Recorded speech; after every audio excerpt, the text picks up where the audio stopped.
শিরকের অবস্থা দেখলে আপনার গাইবান্ধা, রংপুর এইসব এলাকার বিবাহের দৃশ্য আমার মনে পড়ে।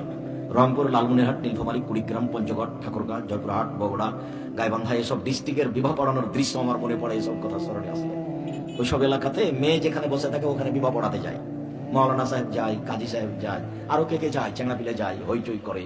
তারপর ওখানে গিয়ে বলে, অমুক নিবাসী অমুক এত টাকা নগদ, এত টাকা বাকিতে তোমাকে বিবাহ করতে এসেছে, তুমি তাকে স্বামী সত্ত্বে কবুল করো। আবার সেখানে উকিল বাপ হয়, উকিল বাপই হারাম। উকিল বাপ শব্দটা আমি পেশাব করে দিতে বলেছি। উকিল ধরা শব্দটা পেশাব করে দিতে হবে, দিয়ে বলতে হবে যে আমি নরসিংদী জেলার মানুষ, এতদা অঞ্চলে বলছি, আজ থেকে আর বিবাহের বৈঠকে কোনোদিন উকিল ধরিব না। উকিল শব্দটাতে পেশাব করিয়ে দিলাম।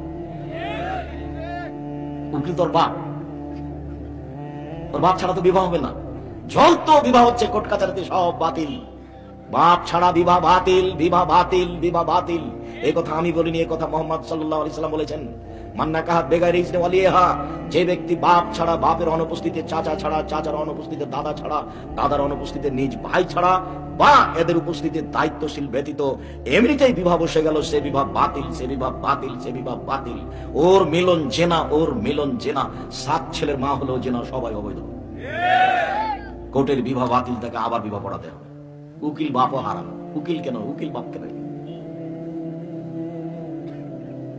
তারপরে 3 বার বলার পরে এখন এই লোকগুলি যারা বাড়ির ভিতরে এসেছে, এরা এখন বর যেখানে বসে আছে সেখানে যায়, দাঁড়িয়ে থাকে।